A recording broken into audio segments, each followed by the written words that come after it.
Good morning or good afternoon, good evening to those of you who are here live on our Zoom this morning, and for those of you also watching later on YouTube, a very warm welcome. This is, I think, our 7th session in this series of talks on voidness and compassion.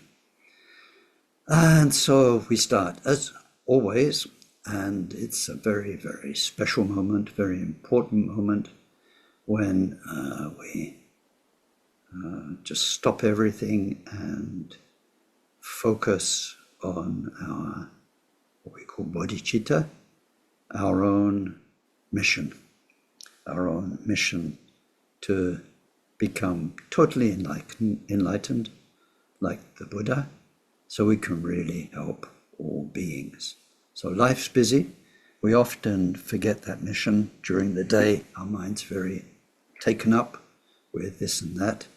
And when we receive teachings or when we do meditation practice, the karma we create, the power of the karma we create is very much determined by the strength of the mind behind it.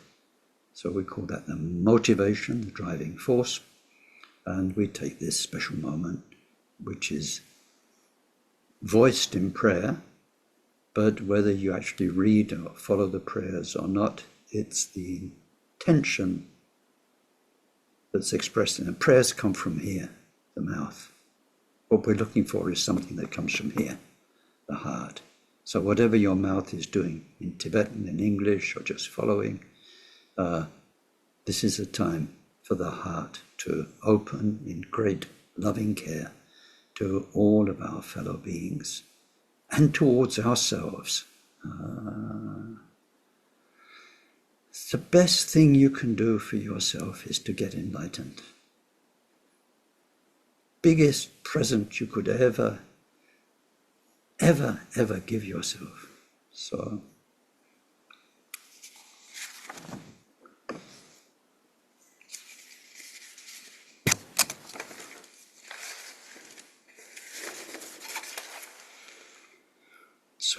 we take refuge in the Buddha, in the Dharma, and in the community of most noble minds. From this moment on until we reach the very heart of enlightenment. Through our practice of generosity and all 6 transcendent virtues, may we reach total awakening and every enlightened quality, to be able to truly help sentient beings so lost in samsara. May each and every being be well, live long, be healthy, be well provided for, have good friends, find respect, and live in places of peace and plenty, and most of all, may they practice Dharma. May they each create the causes for those good circumstances to be their wealth in future lives. May they be free from suffering and from creating causes of future suffering. May they discover the natural and sacred well-being totally beyond suffering and attain the great equanimity that's free of closeness or distance from anyone. Deyata shame shamavati shameta shatru amkurim arajite karota keorita jovati oloyane Vishudane male malapanaye kukore kaka grase grasana omuke paramuke amuke Sham dawane sawa graha bandhanane negre tva sawa bhava pravadina vimukta marapasha savitva buddha mudra anudgatita salva mare putsarita parishuddhe bhuga shantu salva mara kama. Yeah.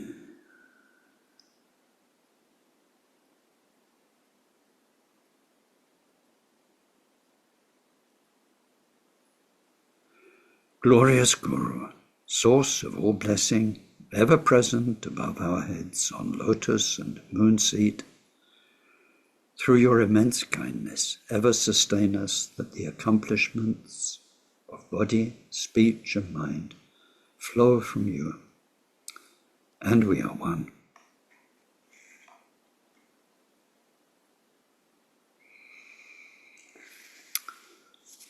So I hope this journey through Sunyata, through wisdom, it should be the same. This wisdom element of Buddhism, of Buddhist theory, Buddhist practice. I hope it's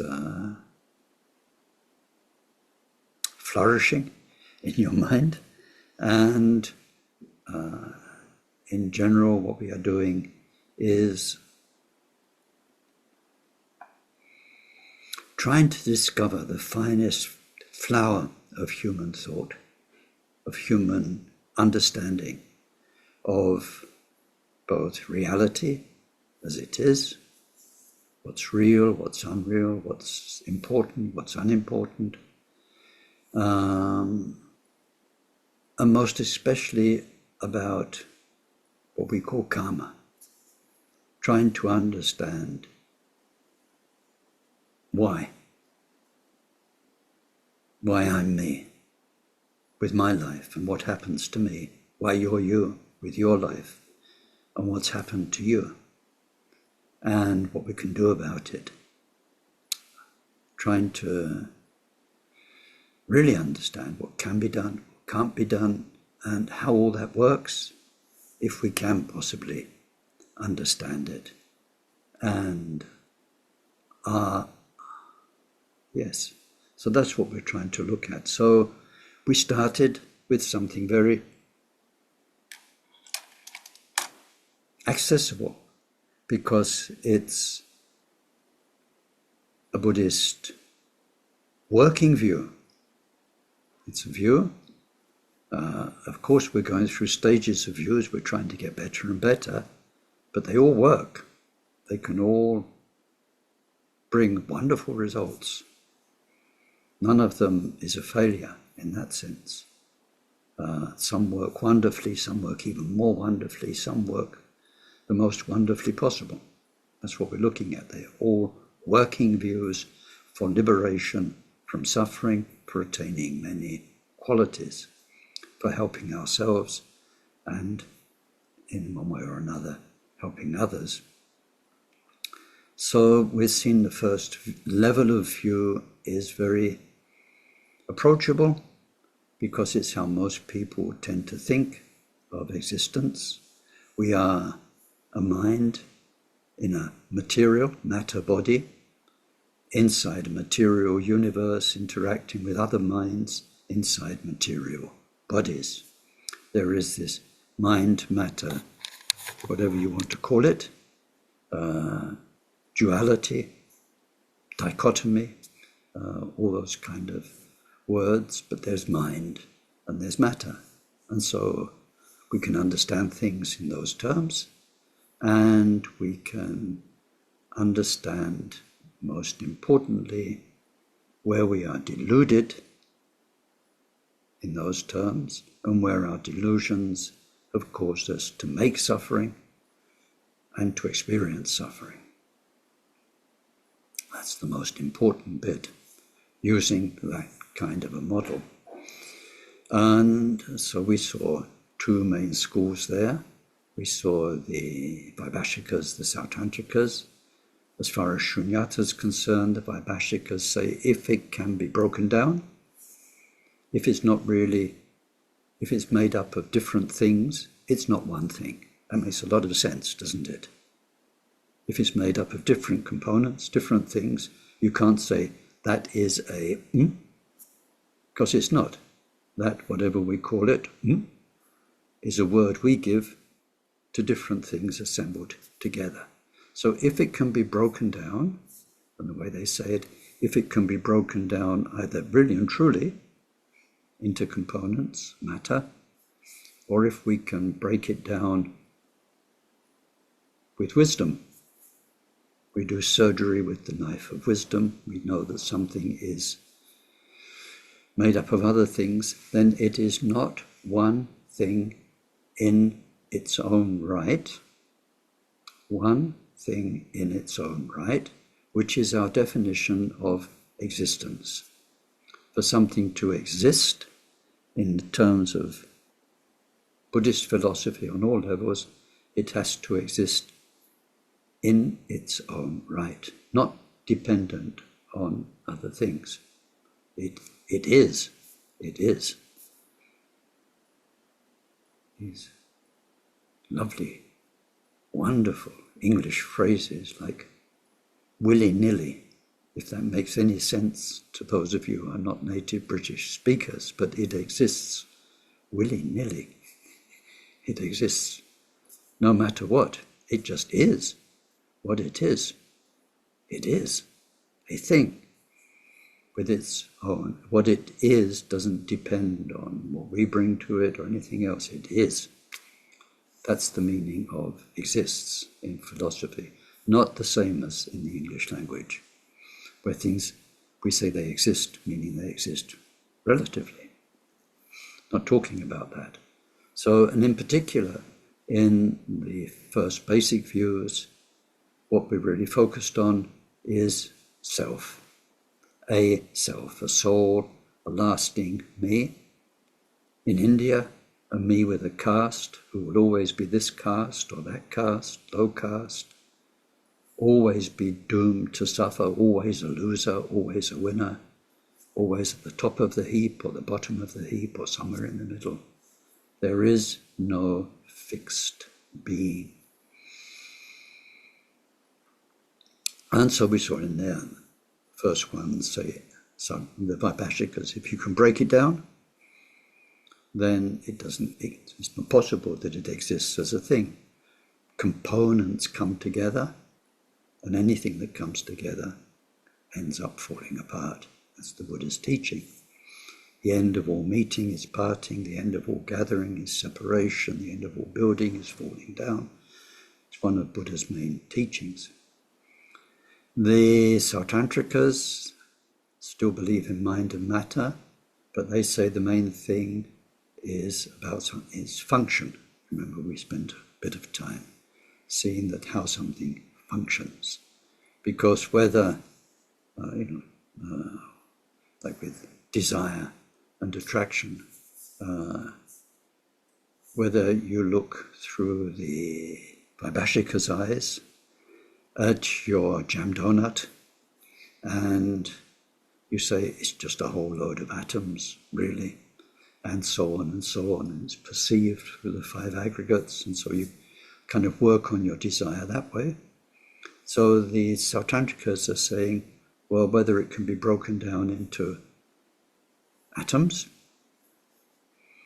not the most important thing. The fact is, it tastes really good. The fact is, it's got this warm, sticky jam and the pastry and everything. It functions as a donut, and that's what attracts us to it. And then we saw that, so that sort of works nicely for most people. But then when you think about it and when you explore it through meditation, we'll come back to that, but when you explore and analyze, then you realize, as the Chittamatrins do, everything's mind. Whatever is out there, and that's for philosophers to decide, the reason you want that sticky donut is, well, the sticky donut is something you see, hear, but all that seeing, hearing is going on in your mind. Where else? Every experience takes place in our mind. The appearance of the outer world is in the mind. It's in the mind. Everything's only ever been mind. Part of mind looks out there, seems to be out there. Part of it seems to be in here. So then it's everything's mind. And they have this, remember we went through this wonderful way, very useful way. They say, now that we know that everything is mind, how does karma work? How does reality work? You have these three levels, the conditioned, story on our screen through past karma, and then the imagined is what we project onto our present reality, the way we interpret it, the stories we tell ourselves about it, the hermeneutics, and then the true nature of mind, which is going on behind all of that. So we had a quick look at what they do. But now then, it's not for everyone. And it's very interesting that philosophy, Buddhist philosophy, got there one way. Modern science also made this transition in the last century, from mind and matter to everything being consciousness, a vast field of energy, a vast field of impressions. And scientists realize, what am I really doing when I look through my microscope? What am I really doing? I've got something, whatever it is, frog's leg. A frog's leg is something my eyes see, or my nose smells, and hands can touch. That's what a frog's leg is for us humans. It's a perceptual experience. So now I've got another perceptual experience, which is a microscope, and I'm looking through that to get newer sensations that I'll interpret with all of the paradigms, all of the hermeneutics that I've got as a scientist just now, and all of that, the paradigms of science are changing all the time, but they realize it's all mind. They're driven to that by their science, not by philosophical reflection, by the very nature of what they're doing. So anyway, everything's mind. Then we get to the middle way, who they're very good at sort of, just a moment, what are you saying? What's that? And so everything's mind. So as we heard before, they said, what is this mind you're talking about all the time? But also they're saying, first there was mind and matter, so now you've eliminated matter. Matter's just part of mind. So you don't need to talk about mind anymore, do you? And when you've got two things, you've got you've got this and that. You've got mind experiencing matter. If you take away matter, then everything's mind. You don't need to say mind anymore. It's just everything's everything. You don't need to add this idea of mind, because nobody ever seen it. You can't tell me what it is. You're talking about it all the time, but and no need. So that's great. We've got rid of mind, we've got rid of matter now. What have we got in the middle way? Well, phenomena. Stuff happens. You don't need to define it in terms of mind or matter. It's just what is in the moment. There's a candle flame, there's a packet of tissues, packet of tissue experience. That's it. No need for blah, blah, blah mind, blah, blah, blah matter, blah, blah, blah mind and matter. Tissues.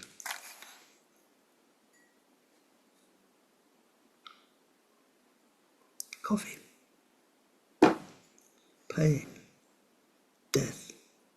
Birth. Things just happen. Relatively.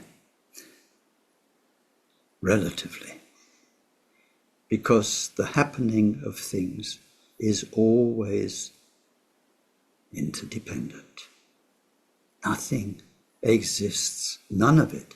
None of it. This side, that side, whatever. None of it exists in its own right, independently, in a vacuum, as a thing. Everything's made from other things, happened, came into existence because of other things. Our experience of it is incredibly interdependent. Eyes, light, ears, space, no filled space, no sound. You can't hear anything in outer space where there's no atoms to vibrate and transmit the sound. So everything, without exception, is interdependent. And that interdependent is, ooh. Like, look at this thing, this Ken's body. It would be very easy to say my mum and my dad made it, or they set it going, but then it grew up on British food, breathing London air, and then every part of food that I ate was produced somewhere by somebody. And as that plant grew, or this animal grew, or whatever it was, that was because of hundreds of thousands of factors. The interdependence is endless. Once you've got what we call a thing, why is that there in this moment? There's hundreds of reasons, and each of those reasons is for hundreds of reasons. It's beautifully mind-boggling. So this is why the Prasangikas, they won't say anything. What do you believe? Believe? You mean define all of that in a few words and say that's the truth? You must be bonkers.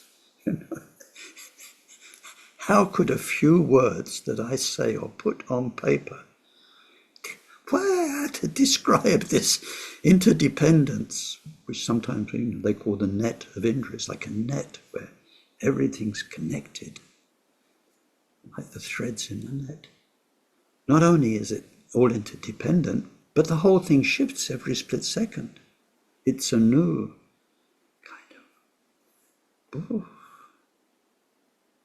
It's like the screen you're looking at just now. It's these pixels, it's little points of light that refresh at hundreds and hundreds of times a second. You've got this little line of things going backwards and forwards across the screen.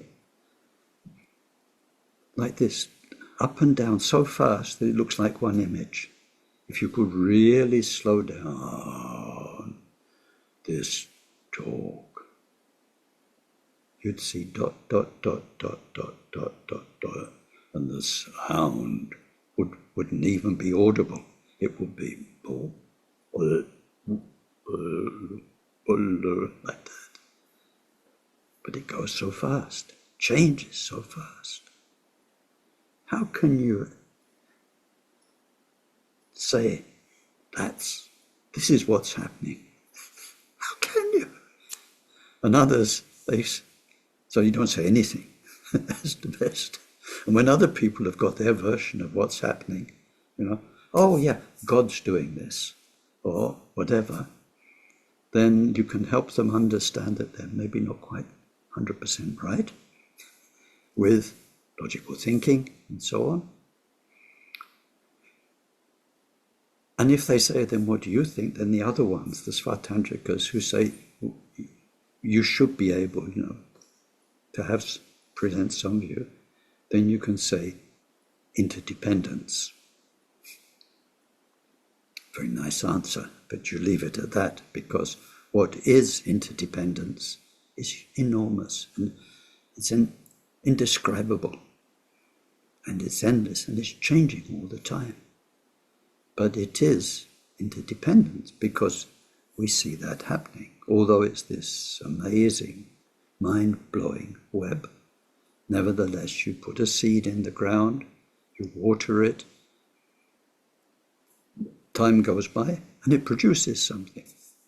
We, as observers, using our human paradigms, the way we think, describing what our human senses are experiencing, taking those human senses experience to be the thing itself, which they're not. It's our version of whatever's there. But anyway, we can describe it, and we can grow fields and gardens of very elegant rows of different vegetables very nicely. So there is interdependence on our relative level, on what we call a conventional level, on the conventions of human interaction, speech, communication. Then nobody's arguing about that. But when it comes to, but ultimately, really and truly, what is there, then that's a different kettle of fish. Then there is nothing we can pin down, nothing that is fixed and existing in its own right. So this absence is of a fixed reality, of a fixed definable reality, is very important, and it's what we mean by Sunyata. Sunyata means the wisdom that understands these things deeper and deeper. And so a Sunyata teaching, which is wisdom, the development of wisdom, the growth of wisdom, has two sides.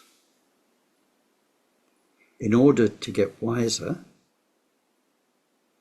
an ignorance needs to go.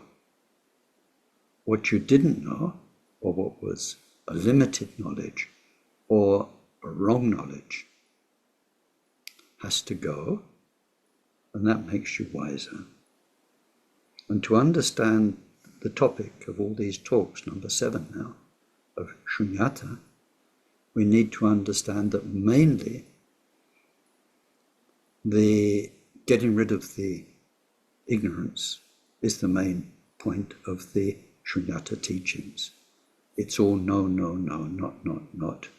This is illusion, this can't be, something wrong there.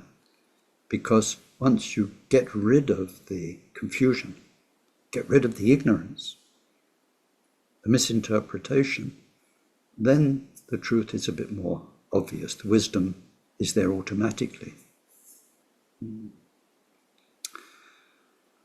So in all the things I need to tell you, so I don't lose my job in this course, is that the way classically we attain wisdom is through, what does the Karmapa tell us? Lungrik Turpe Mishi Driplitru. So we do it through two things: scriptural authority. So we have those who've gone before. We don't have to work it all out for ourselves. We have to more think through it ourselves to affirm what Buddha said. And then it gets a bit more complicated, what the interpreters of what Buddha said tell us. There we have different schools, and that's what we're looking at. But we have to sort it out. But fortunately, the ground's been covered in all sorts of ways before us. And it took, as we saw, many centuries of Buddhist history to take forward this, what was the Buddha really trying to tell us, what we call the Buddha's intention in all of his teaching. So it took many centuries for humans to realize the treasures the Buddha had given during his lifetime. So anyway, we have scriptural authority, which is the main stuff we work with, the language, the phrases, the truths that are expounded. We have scriptural authority. But then the other thing is what is called, in Tibetan is one word, it's easy, rik. Lung is scriptural authority, rik is our own intelligence. And our intelligence we develop in, again, so that's one of the two things, scriptural authority, our own intelligence.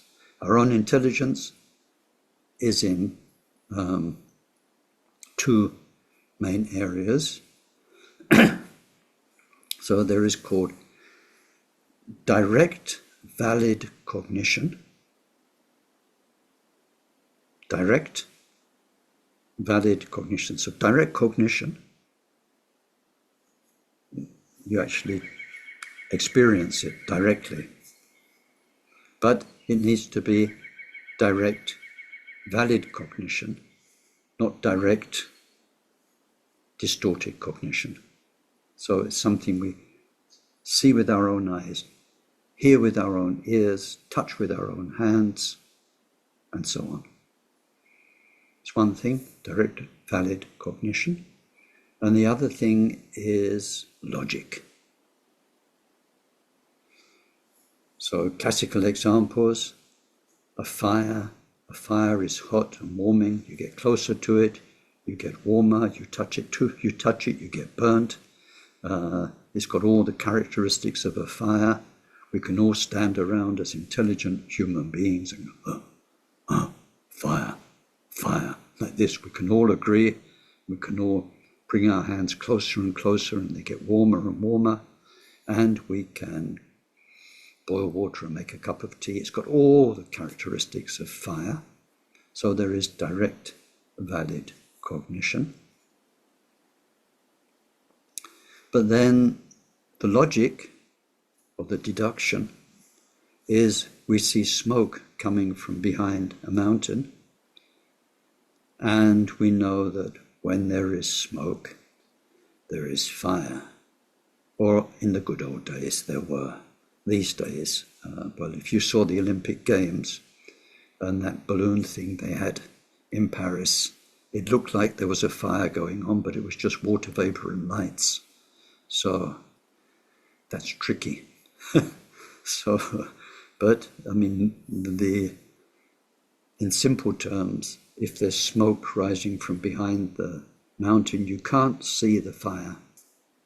You can't have direct, valid cognition that says fire, but you can deduce from past experience where there's smoke, there's fire, so there must be a fire there,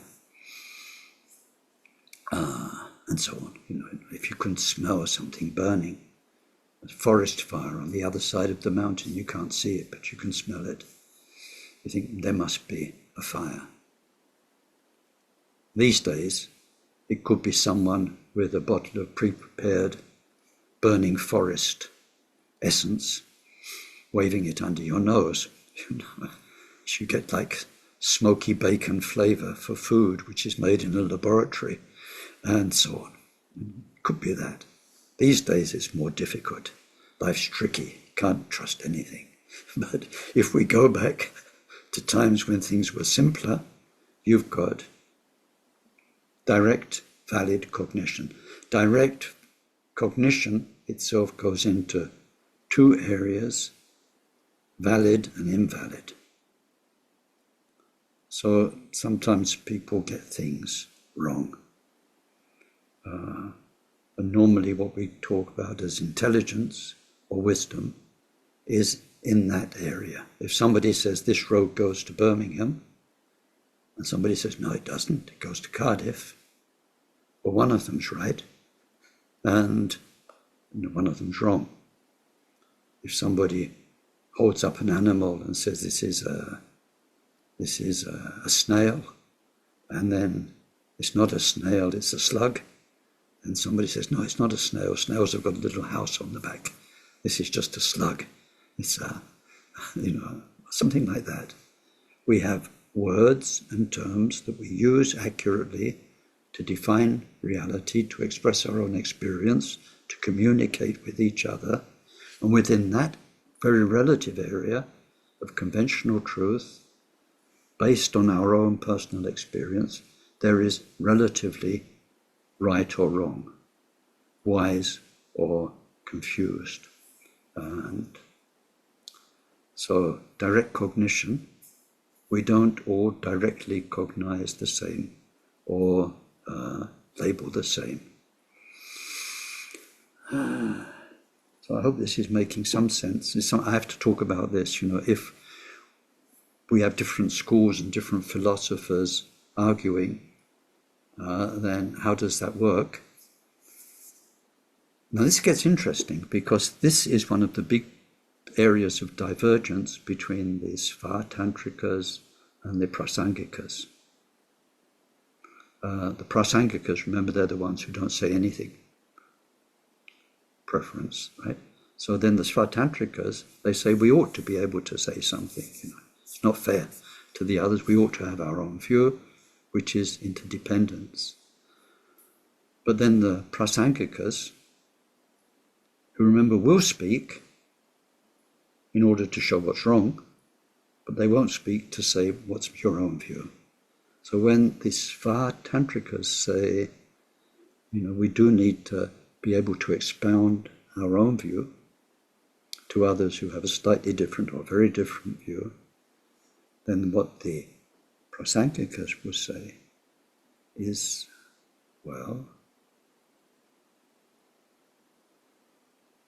where's the commonality?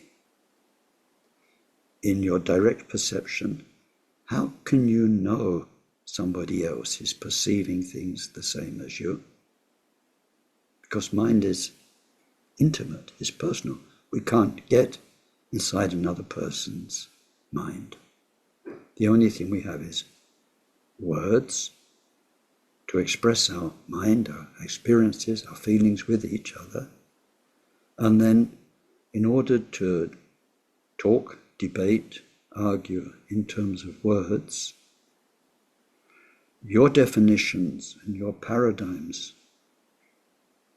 that your words are coming from would need to match significantly the other person for you to have a meaningful dialogue. If one person's talking from a very different place than you, their whole definition of reality, all of their paradigms, the way they see things, experience things, is so different. How can you have a meaningful debate and argument? And so that's what the Prasangikas say to the Svatantrika. They say, if the other guy thinks like you, of course, you're on the same page, you're on the same wavelength, you're using the same language. What you mean by this word is what the other person means by that word. But this isn't happening. Because if it is, you don't need to argue with them. They're on the same page as you. And if you find there are differences, then there's a lot of truth in this when you think about it, either in terms of what these people were into, which is philosophers debating, but even in real life. How useful is it to talk with somebody else when you're on a really different page? It's almost like somebody speaking French and German when they don't understand each other's language. How can they communicate?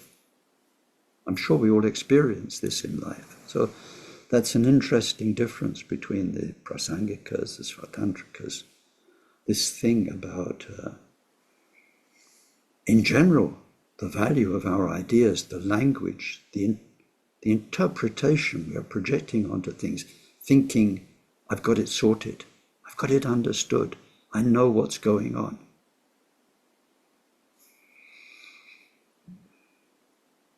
So the validity of that and the validity of that in stating or in arguing, that's an interesting difference, Prasangika, Svatantrika.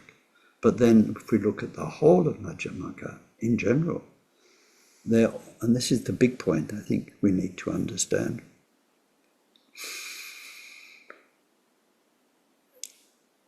it's how imprisoned are we in thought. And if we're in prison, what is liberation? Is thought as good as it gets for human intelligence? Is like the most wise human being, the most intelligent human being, the one who can think the best, know the most, who's a wizard with thought? Or is thought itself a prison we've put ourselves in that divorces us, that separates us from truth and deepest meaning and deepest value to our life? So on a conventional level, conventional means what we share as what seems to be our common reality. On that level, then thought is useful. We can say, oh, that's not a snail, it's a slug. That road doesn't go to Birmingham, it goes to Cardiff, and so on. We can help each other. We can become clearer ourselves on a conventional level. So thought isn't like all bad for madhyamaka. It's not all bad. It has its limits. It has its use. It's incredibly highly valued by human beings. We value our best thinkers. We give them Nobel Prizes and that kind of thing. They're very treasured, the greatest thinkers. Oh dear, it's all so complicated, isn't it? So many words. Let me tell you a story. Let's stop for a story. Now, in Paris, there is a very famous university called the Sorbonne. And it has a main amphitheatre, which is not in the best of states. The last time I was there, it could do with, what can you say? Restoration. But anyway, I went there sometime in,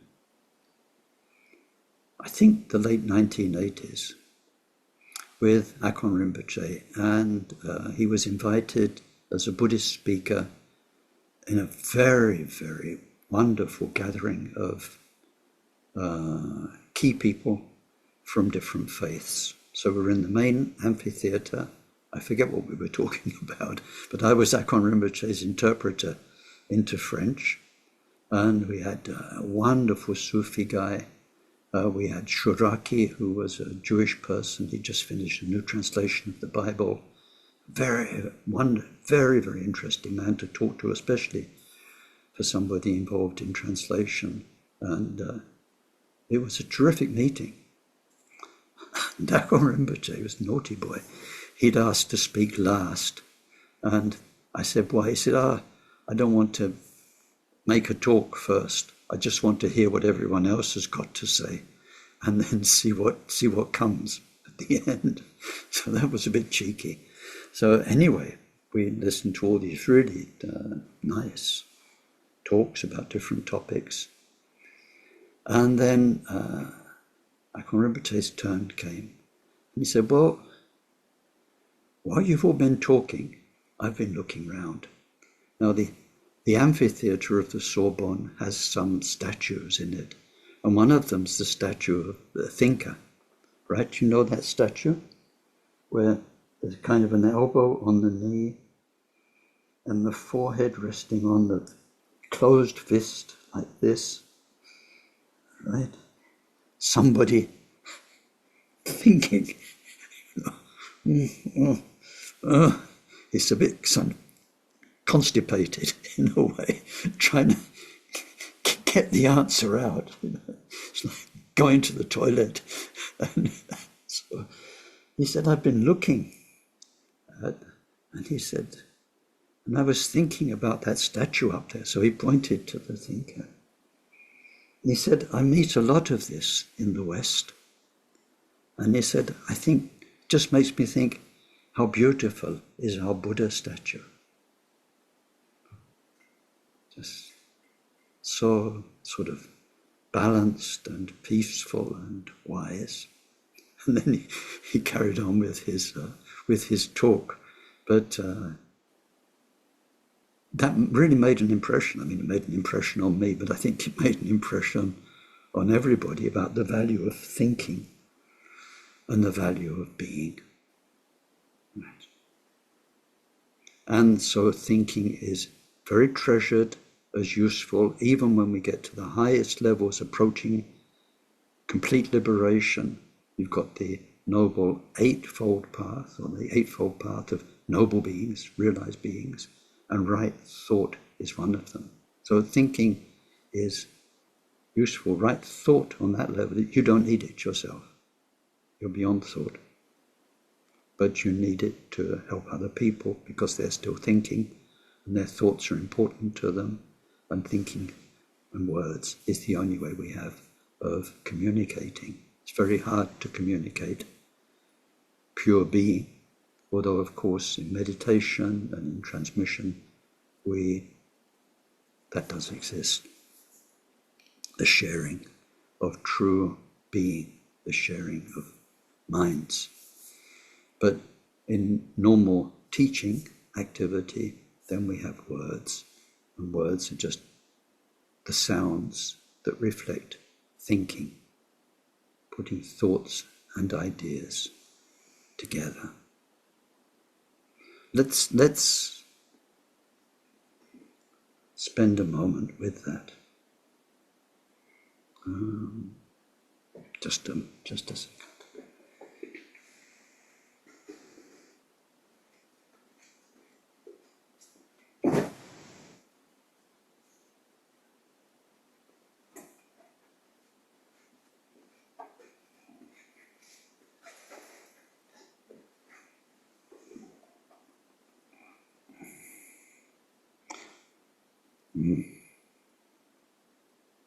Nice, isn't it? It's a nice vase. It's a beautiful rose from the garden. Oh my goodness. I discovered this variety of rose this year. It's actually called Gruau la Rose. But Gruau la Rose is the name of a chateau that produces wine, and they had their own rose produced, as people do these days. Now, this experience, the texture of these petals, if I describe it in words so that you get some idea, it's a rose that's just starting, it's just after its best. That's why I picked it this morning. At the beginning, these petals were much softer and more humid, wetter. Now it's on the way to starting to dry up. The rose it replaced was almost like paper, very dry. That's the words, but those words can't communicate what my fingers are sensing just now. And if I described that smell in words, I wouldn't really know what to say, but anyway, if I could.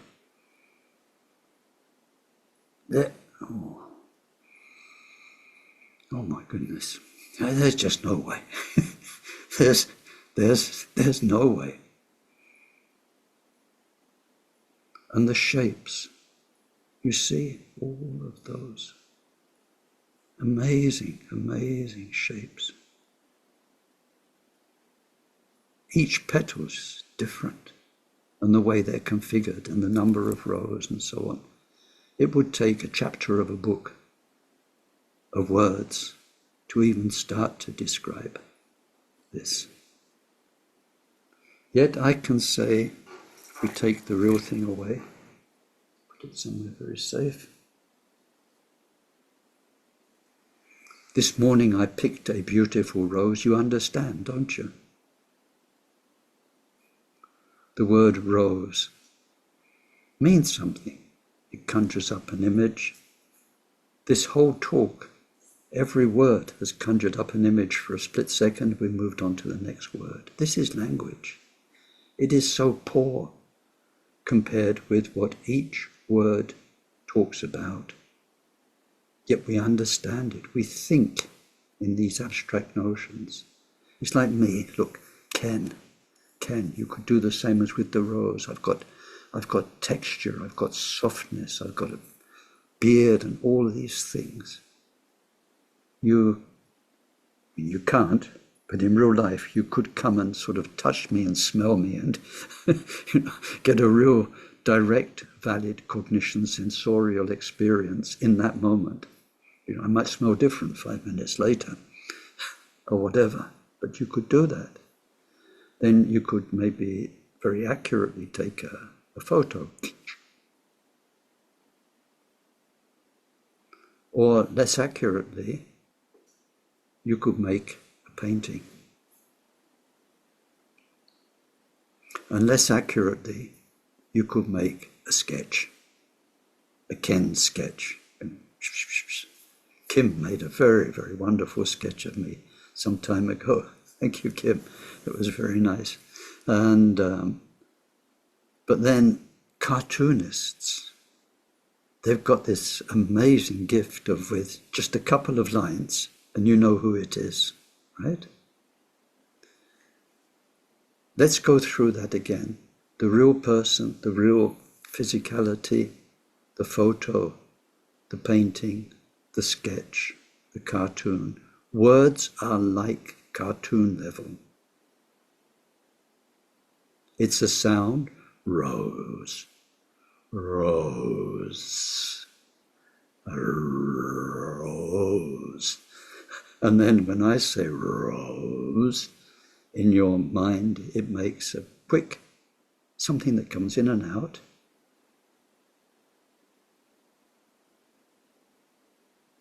Get ready, I'm going to give another one.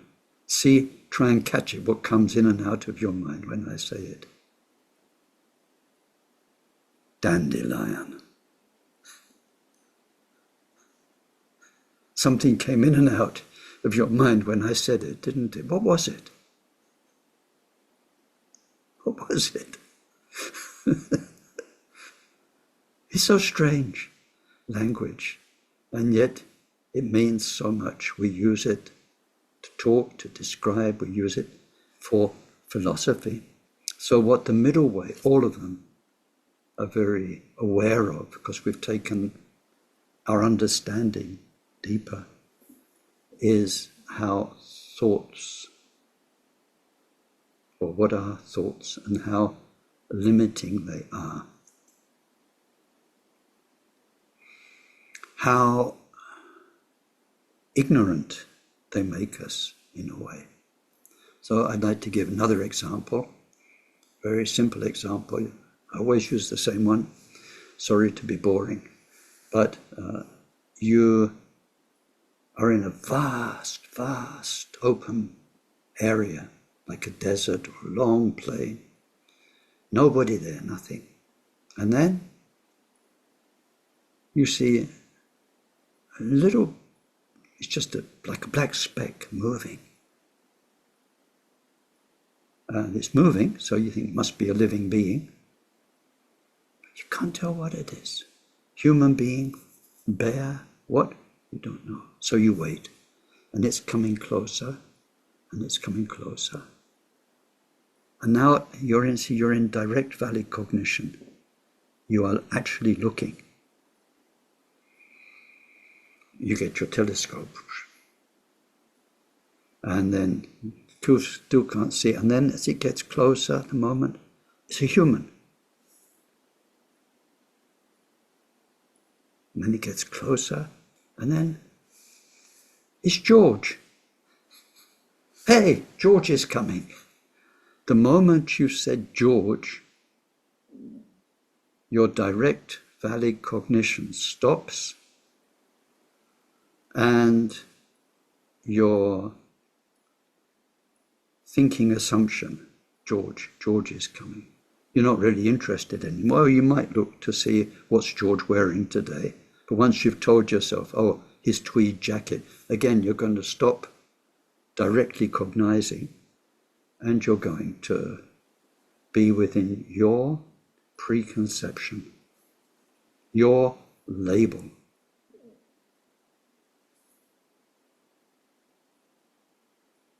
It's not that it's wrong, when you look at how all of this works, a lot of it's a safety mechanism to protect us.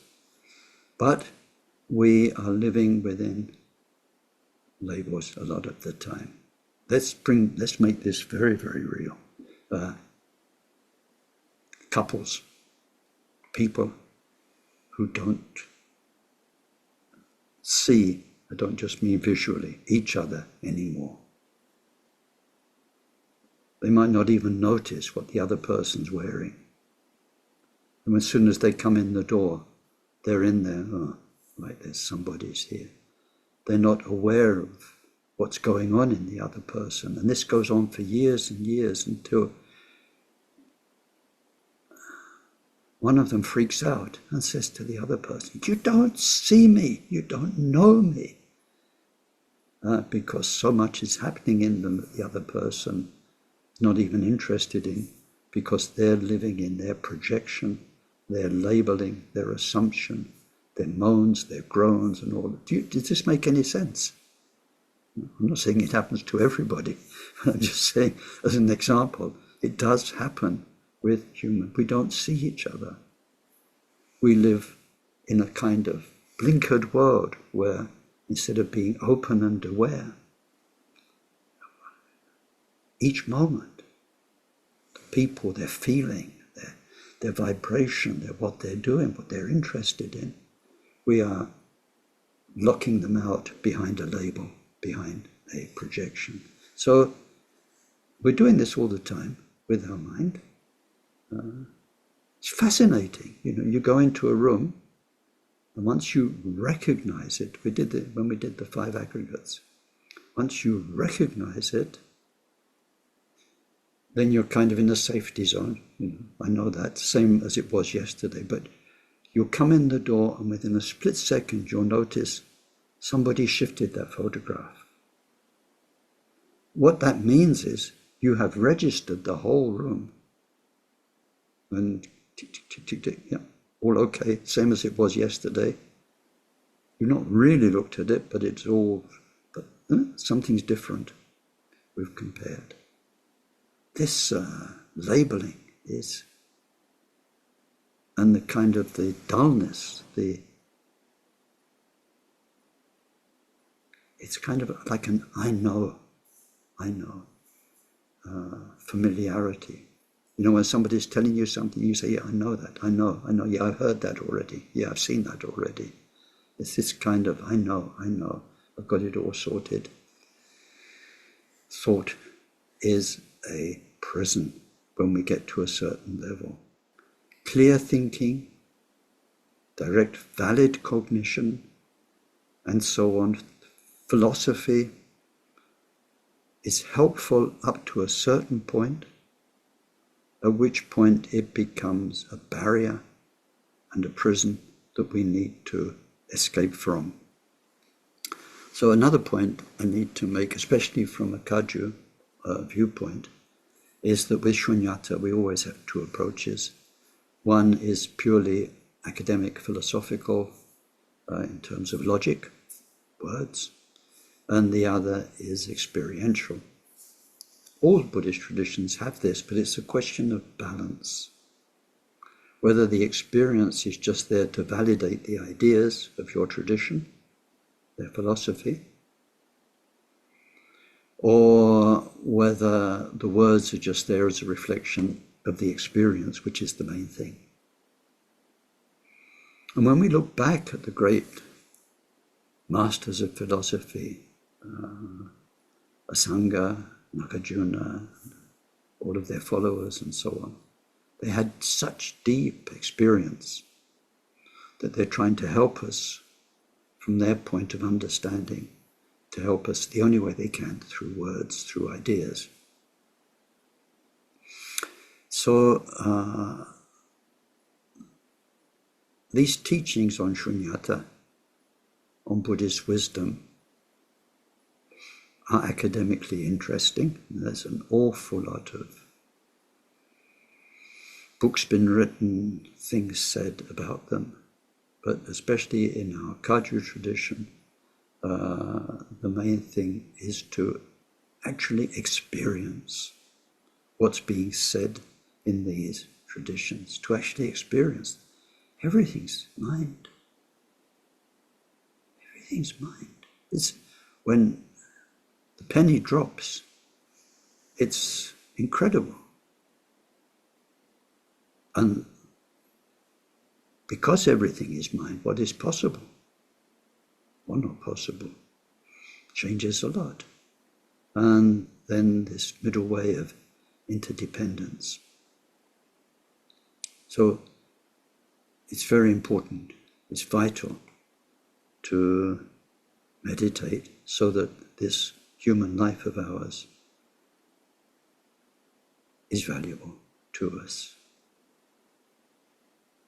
You see, information, thoughts, ideas, so much of it is brain stored, and we don't take it with us when we die.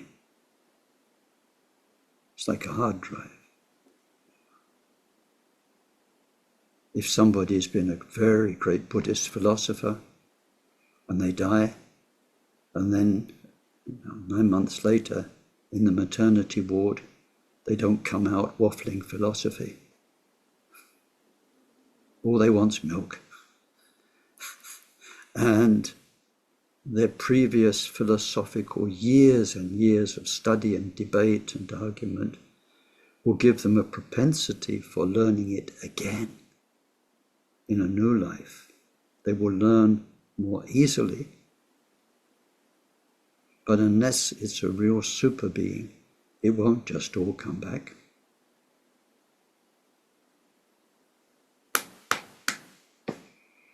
Thinking, ideas, brain stuff, we lose so much when we die. But the deep inner experience of meditation,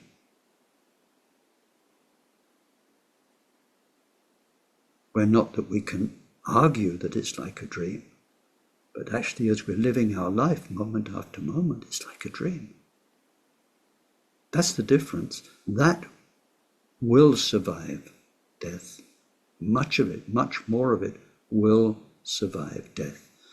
So to experience shunyata, rather than to know about it, is very, very important.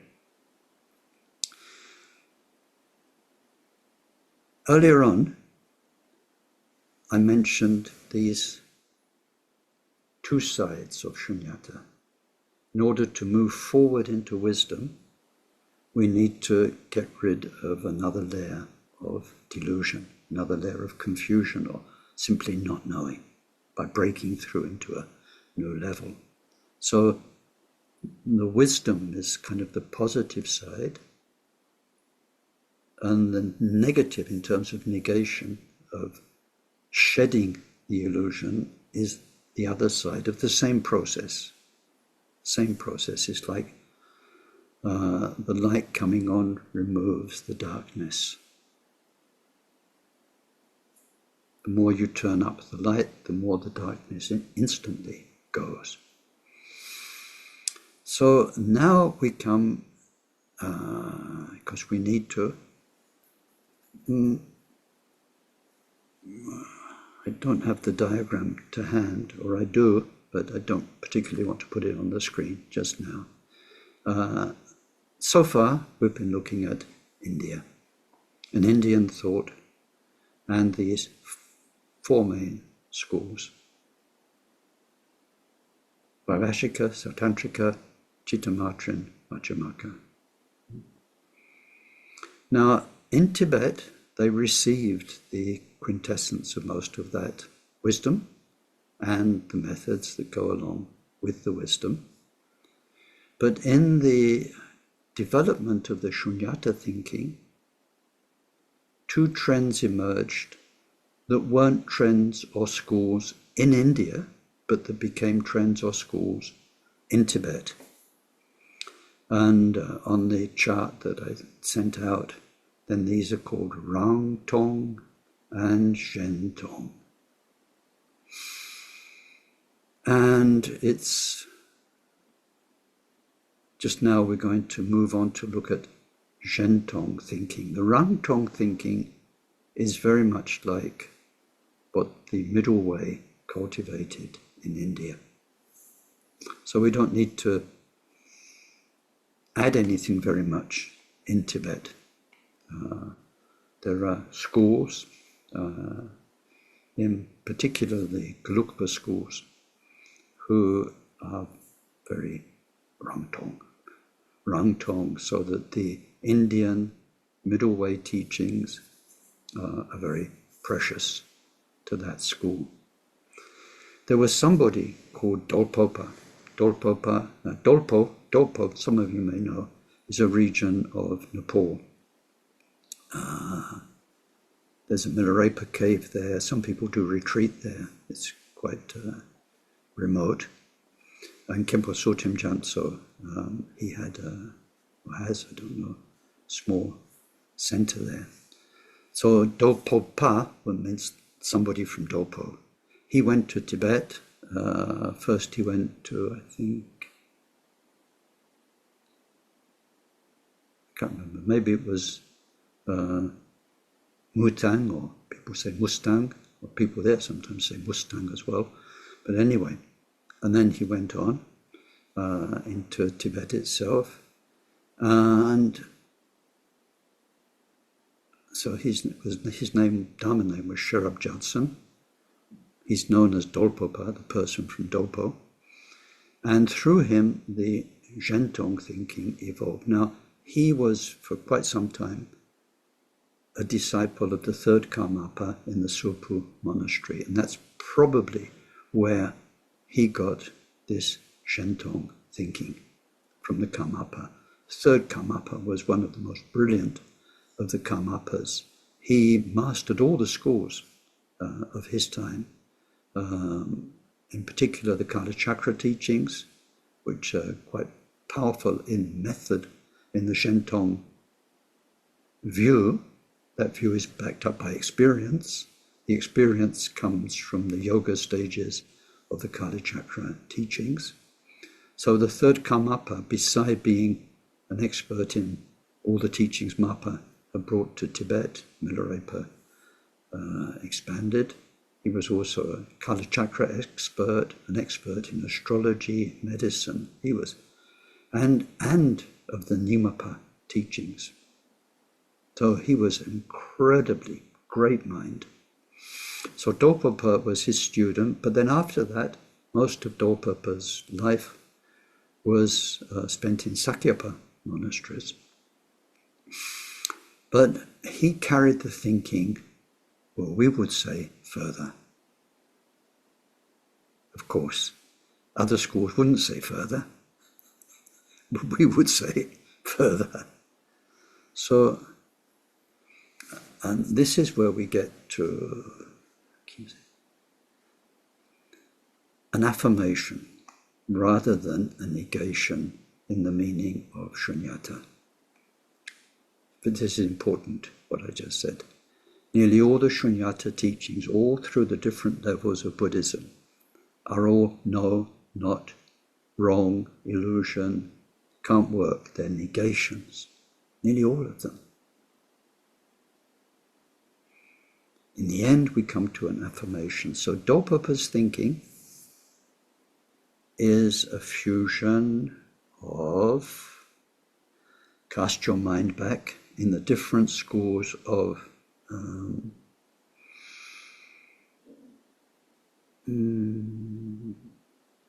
madhyamaka. We had the madhyamaka chitta-matrin fusion. Do you remember that? It went to Tibet with Guru Rinpoche in the first place. So there is this wonderful fusion of Chittamatra, Madhyamaka thought, if we call it that. So that, which was already in Tibet and which had carried on in India, that blended with the Buddha nature teachings. Third Karmapa was a brilliant expert at Buddha nature, and I can't remember, a year or two ago here in our group, we studied the third Karmapa's text on Buddha nature, pointing out the essence of the Tathagatas. Very important text for us.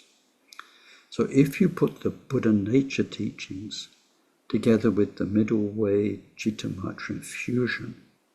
Oh, that's, in terms of philosophy, this is, too good. It's like best you can get. It shines, and well, that's the one we believe. Of course, because it's the best. Not the best because we believe it because it's the best. I'm being ironical. Of course, believe what you want. But it is exquisite. Now, if you follow the thinking we've been doing through, okay, we've got the negative side, the negation. Nothing exists in its own right. Nothing exists all by itself, because everything depends on other to be what it is.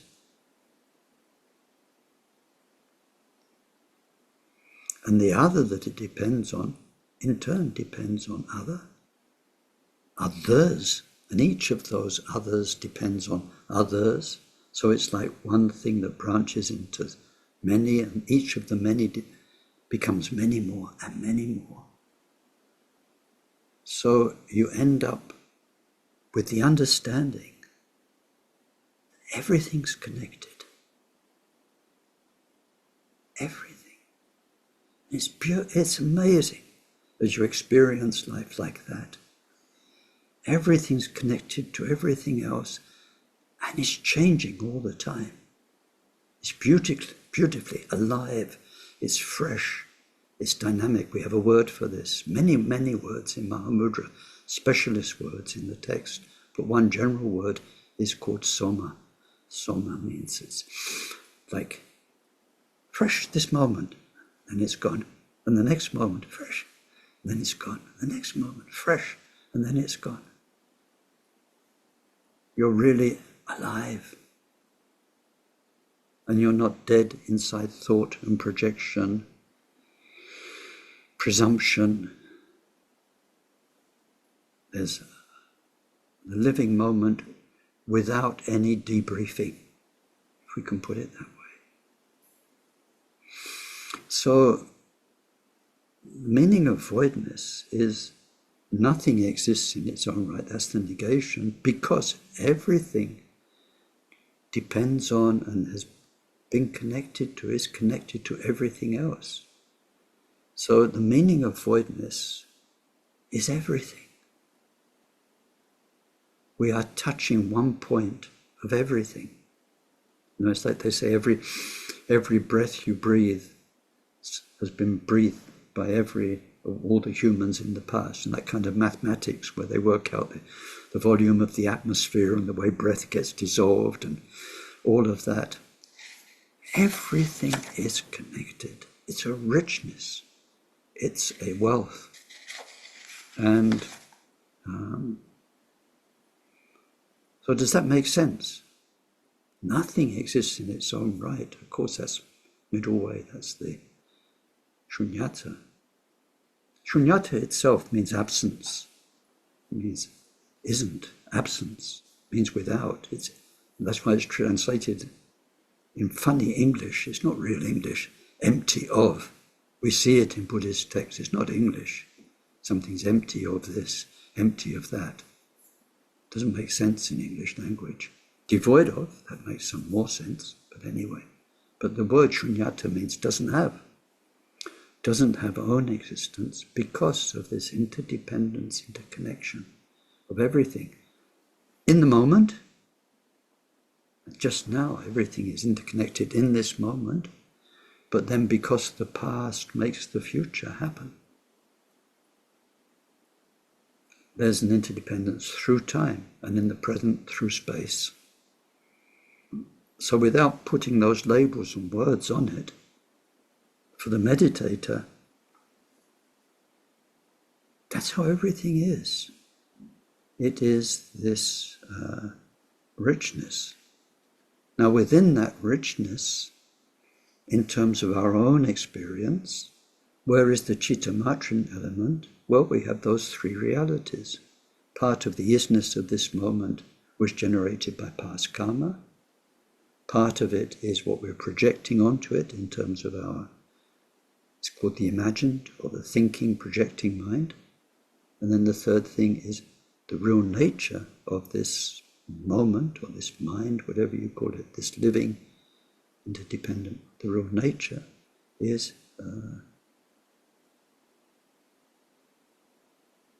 Buddha nature.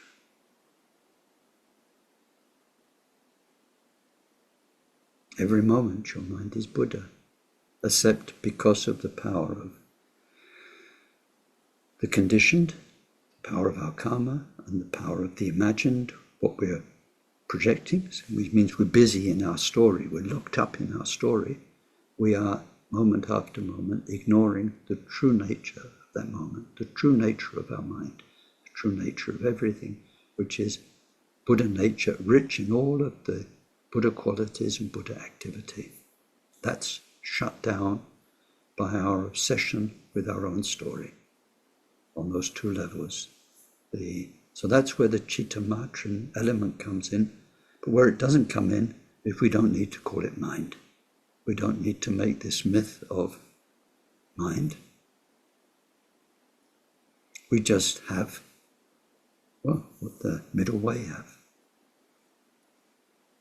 Occurrences every moment through the power of interdependence. We don't need to say mind or matter. There's the isness of whatever is in the moment. So that is the zhen-tong view.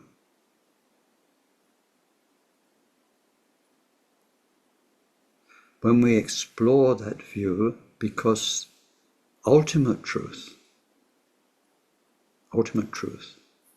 is Buddha nature in those terms, with all of its qualities, then that is, well, we don't really have time. I think one of these days we're going to need to go there. But in Maitreya's teachings on Buddha nature, which are the reference for all the Mahayana schools, Japan and so on, in there, depending on how you interpret it, it says this is the true self. So for many Buddhists, they say, "Oi, no, Buddha taught no self. There is no self. That's the mistake all the others get into, souls, gods, all of that stuff. A lasting, changeless self. Oh, no, this is not Buddhism. Get away, get back, take your ideas somewhere else." zhen-tong understanding that all the time we are Buddha. Buddha is present in every moment, in every being, in every experience.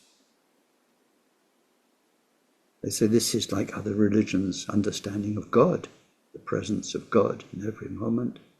They say, no, what the Buddha meant is the real nature is sunyata, that none of that conditioned or imagined, that relative reality, none of it is real. It's all empty of reality, devoid of its own reality. That very fact of its not being what it seems is the ultimate truth.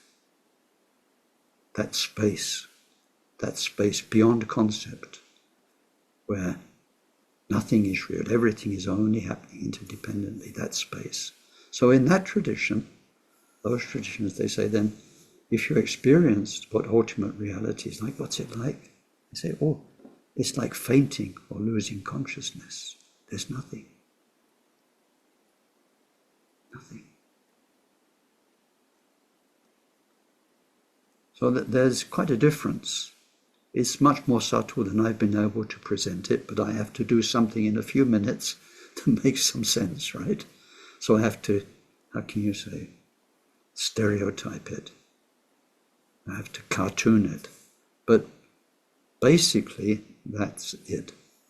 Now, the rest you don't need to know, you don't want to know. But there were religious wars in Tibet.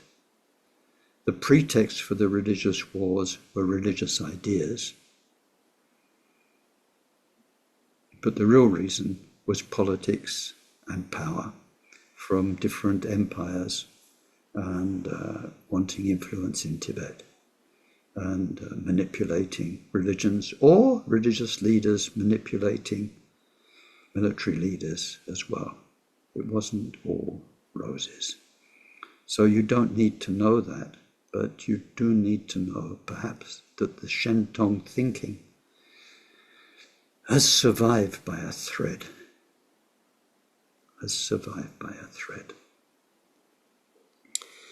So what else to tell you that's important? What does Ken think? What's Ken's philosophy? Well, let me tell you what Akon Rinpoche used to say, and it is the zhen-tong view, where we use both terms. So rang-tong, zhen-tong. Tong means void. Rang means in itself. So rang-tong means void in itself. Rang-tong, void in itself. Zhen-tong means void. Zhen means other. Devoid of other. Void in itself, devoid of other. So rather than having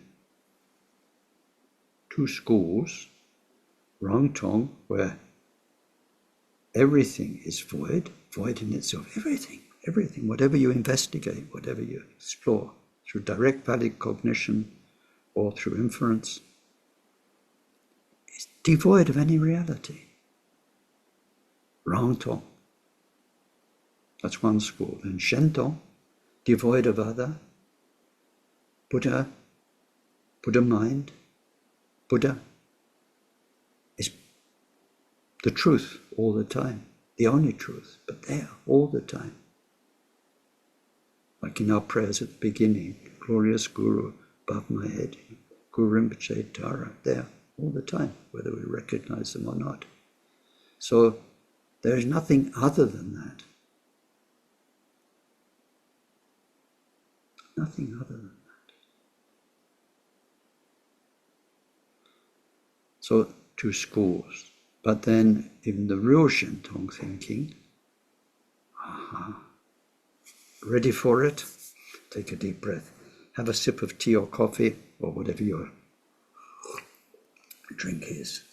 Right. It's the conclusion today. This is the end of the firework display, almost. Relative reality is rang-tong. Ultimate reality is zhen-tong. Woohoo! Relative reality is rang-tong in itself is devoid of any of the illusion it seems to be. Can't find it. And whenever you explore relative reality, seeming reality is gone like a puff of smoke. You can't find it. It's nowhere to be found. Rang-tong is void in itself. Relative reality, conventional reality. Ultimate reality is all there ever has been.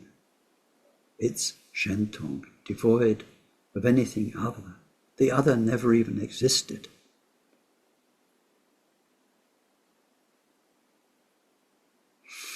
Which brings us to the last point, a very, very famous example, which is borrowed from pre-Buddhism India, but nevertheless is used by Buddhists. It's the example of the rope and the snake, which I'm sure you've come across, where there's a dark space, let's say a shed, a barn or something, and somebody goes in and what's actually on the floor is a rope, curled up rope, but they think it's a snake. So these days, what would they do? If it could be a very poisonous snake, you stand there petrified, probably take out your phone, call somebody in the house and say, there's a snake. I'm in the barn. It's very dark. I daren't move. It might bite me. Bring something. Call the snake people or whatever. They're petrified. And then somebody comes and the door opens and the light comes in. Oh, it was a rope all along. Where did the snake go? Was there ever any snake? No.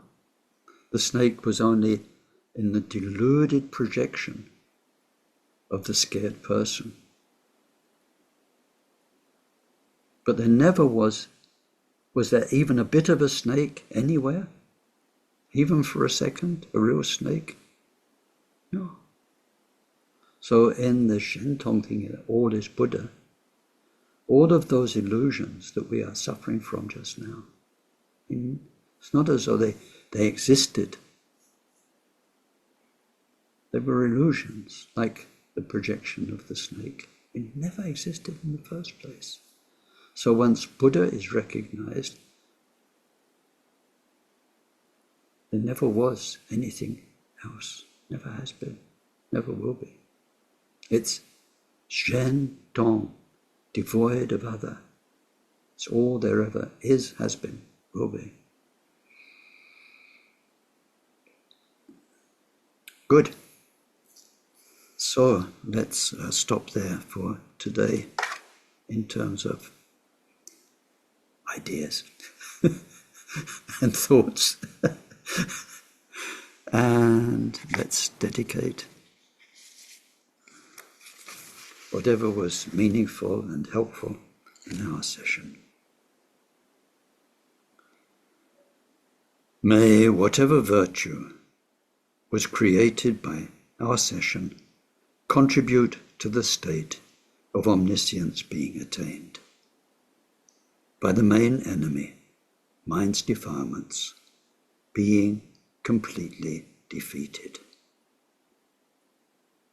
Through that, may each and every sentient being become free from the ocean of existence, troubled by the waves of rebirth, aging, sickness, and death. May this precious bodhicitta arise in those in whom it's not yet arisen. In those in whom it has arisen, may its development know no setbacks. And may it increase ever more and more. Through this virtue, may we quickly achieve Mahamudra and establish every single sentient being in that same accomplishment.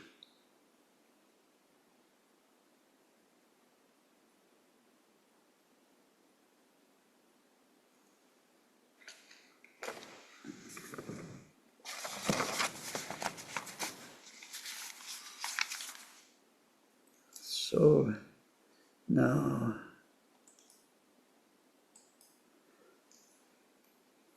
over to us.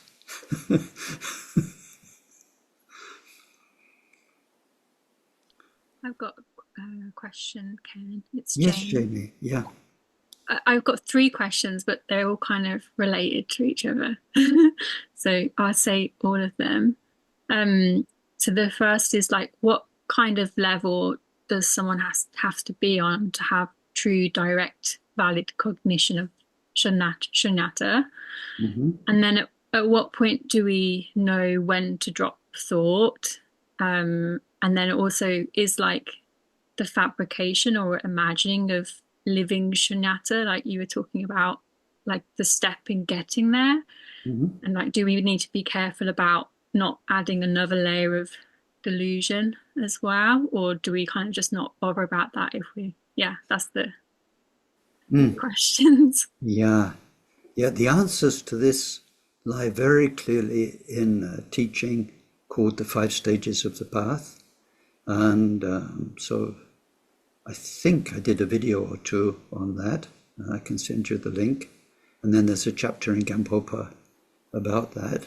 But what we see, the 5 stages of the path, the second stage is the main one where we cultivate shunyata. So that's got 4 sub-stages. But basically what goes on in there is the only way we can start cultivating shunyata along with our meditation practice, all the things we normally do, shamatha and so on, is through ideas and through thinking. And that's why we have this teaching, 7 talks so far on Khenpo Tsultrim's gradual stages of shunyata. So we need to think through the mind, matter, mind only, all of that stuff to get clearer and clearer. As that happens, along with the power of our meditations, or supported by our meditation, then the real experience comes along. So the 4 sub-stages of this, it's called the stage of junction or the stage of fusion, second stage, where we're fusing our mind with the truth of shunyata, or joining our mind to it. It's got 4 sub-stages. The first one's called warming up. And it's like when there's a big fire and we're approaching from a distance, cold night, we're cold, cold, cold. But then there comes a moment when you get the first warmth from the fire. You can actually feel it. So the actual experiences of shunyata start. What happen, things seem more illusory, more dreamlike, and what was so solid before, the people we know, the places we were in, will feel a bit more like we're in a dream. It's less solid, less tangible. So that's warming up. It's the first stage. And then we go through more and more stages where our illusions are really dropping away, and the experience of voidness is stronger and stronger. Yet the main support is our understanding. It's conceptual.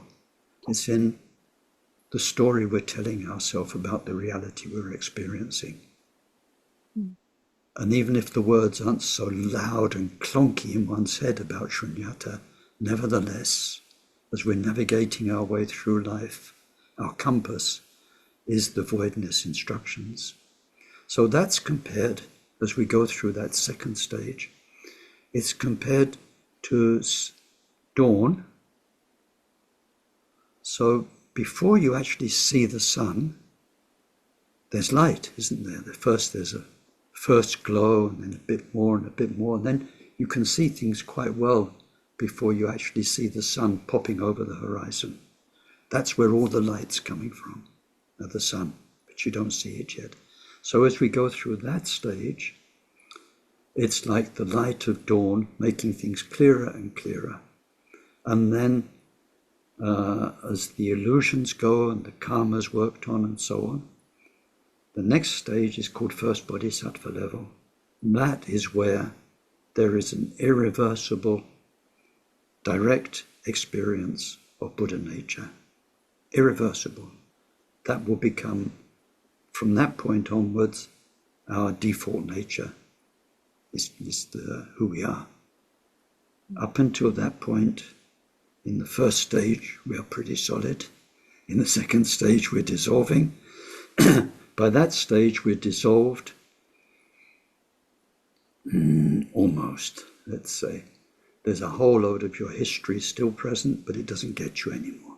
It's there, but powerless. Then through the next 9 bodhisattva levels, we're all the time aware of Buddha mind, and we're working on the debris from all of our past experiences. It disappears, disappears, disappears. 5th level is Buddhahood. So technically it's like that. If you follow so in that second stage, we should be happy to be thinking. We shouldn't dismiss thought. We shouldn't dismiss duality. As soon as we see something, it's dual. Or, I'm thinking, I'm projecting an idea onto this. We should be happy to have more and more fluent, more and more clear ideas, and that our duality is a helpful, kind, compassionate, loving duality where we're kind to ourselves, kind to our emotions, kind to our thoughts, kind to other people in the same way. So usually in that stage, we're getting a good advice from our teachers, because it's quite personal how all that happens, what comes up through your combination of meditation and growing wisdom through shunyata. It's a dialogue, has to be a dialogue at that stage. And then the third bodhisattva level is the breakthrough. Okay. Did that answer all three? I'm not sure if I got all three in there.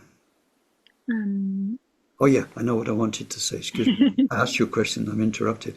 What I wanted to say is the 5 stages of the path, the very good template if you take your time getting enlightened, like a couple of cosmic eons, right? A few hundred lifetimes, step by step, slowly, then you'll go through those stages of the path as they're described in the Bodhisattva teachings, especially Vasubandhu's 10 levels. Okay, if you go the Vajrayana way, Mahamudra and so on, it's accelerated. So it won't be so neat. And you've got this far. Some bits of our experience will race ahead. Other bits will need to catch up. What happened?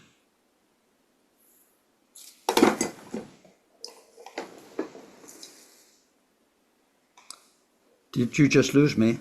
No. No? All of a sudden, I got the Zoom screen I get when we start a session. Okay, so... You became very bright, that's all. All right. Yeah, in Vajrayana, it's not so neat. And that's why Vajrayana is a very delicate, sometimes dangerous path, where you absolutely need a teacher, because there can be very powerful, deep insight experiences. Then you're plunged back into your daily reality. You wondered, was it real? And you're already, when you have those deep experiences of shunyata, of Buddha mind, on the come down from those experiences, our thinking mind needs to rationalize it, tell a story, make a replica of it, and so on. It gets tricky. So we need our meditation teachers' advice and all of the very skillful methods that we get with Vajrayana. Yeah, thank you, Ken.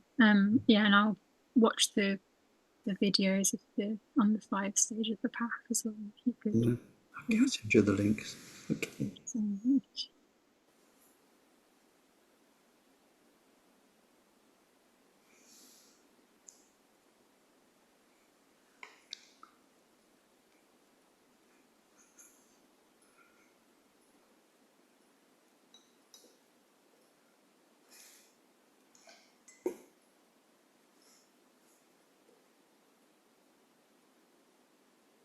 Is that no more questions or contributions? Hi, Ken. I can't help but think that whoever first translated shunyata as emptiness or voidness has an awful lot to answer for. You used the word devoid, which is far better, because if something is devoid, you automatically ask, devoid of what? Well, that's it. Which is much clearer to the doesn't have, which shunyata means. Yeah. And it gets delightfully complicated, Neil. It really gets delightfully complicated, because the word shunyata, right? I think I've mentioned this, but it's how can you say, in itself, when you focus on it, it's a big deal. It's shunyata, which in Tibetan becomes tongpa ni. And in English, if we use those words, becomes emptiness or voidness.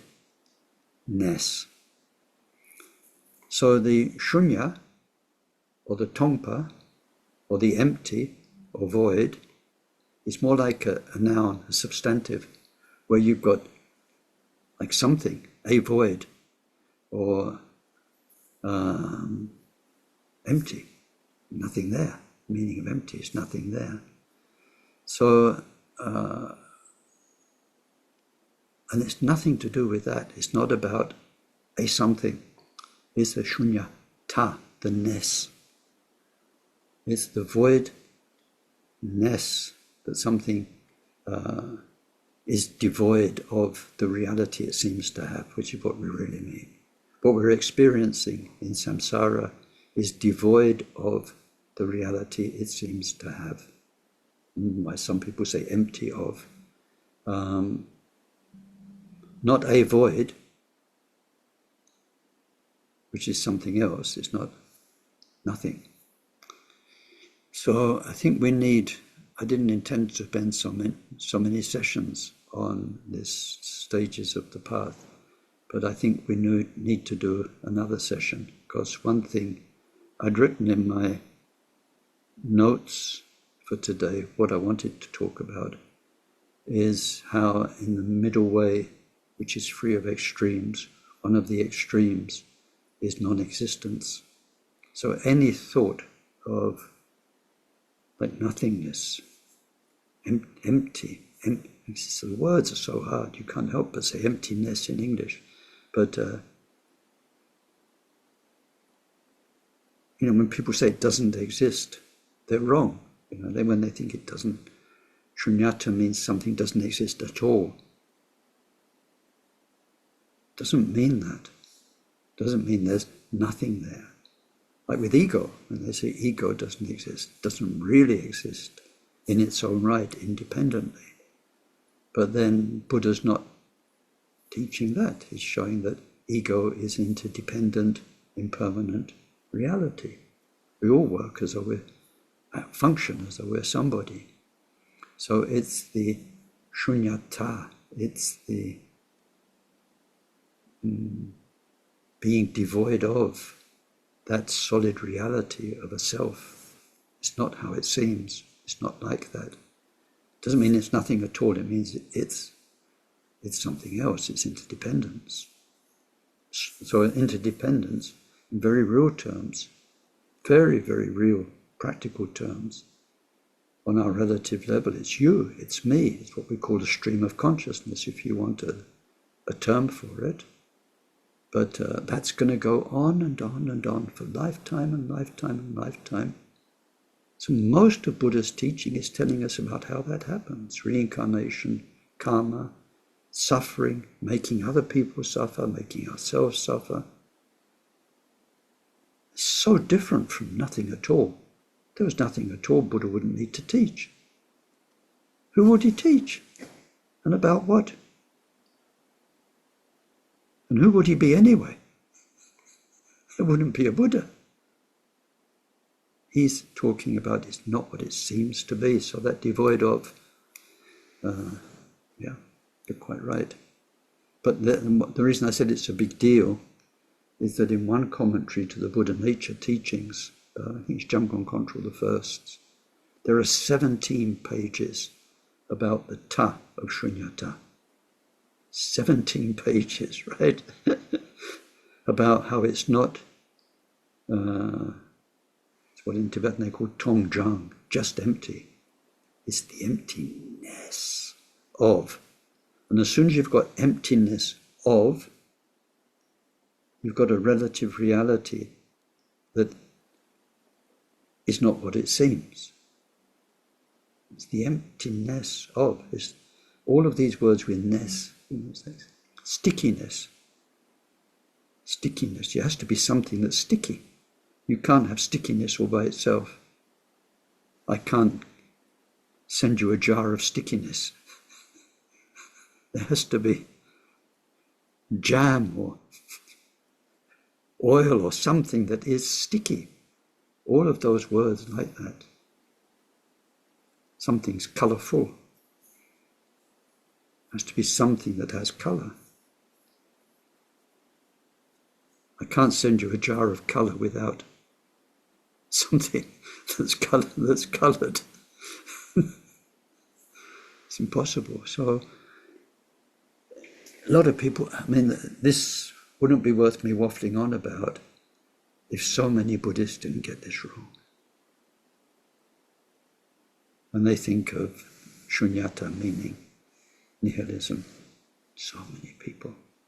And not just these days, and not just because of words like emptiness and voidness, not just in the Western world. This goes back. You read the Siddha's writings, and even Buddhists, and not stupid Buddhists either, have done this again and again.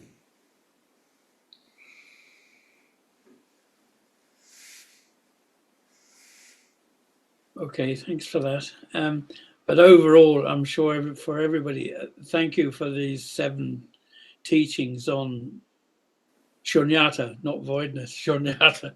They've been absolutely brilliant. Well, thank you.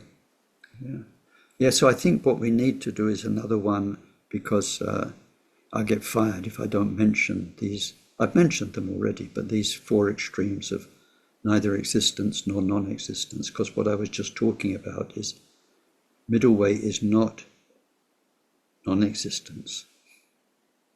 It's double negative, but it's not non-existence. Shunyata is not non-existence.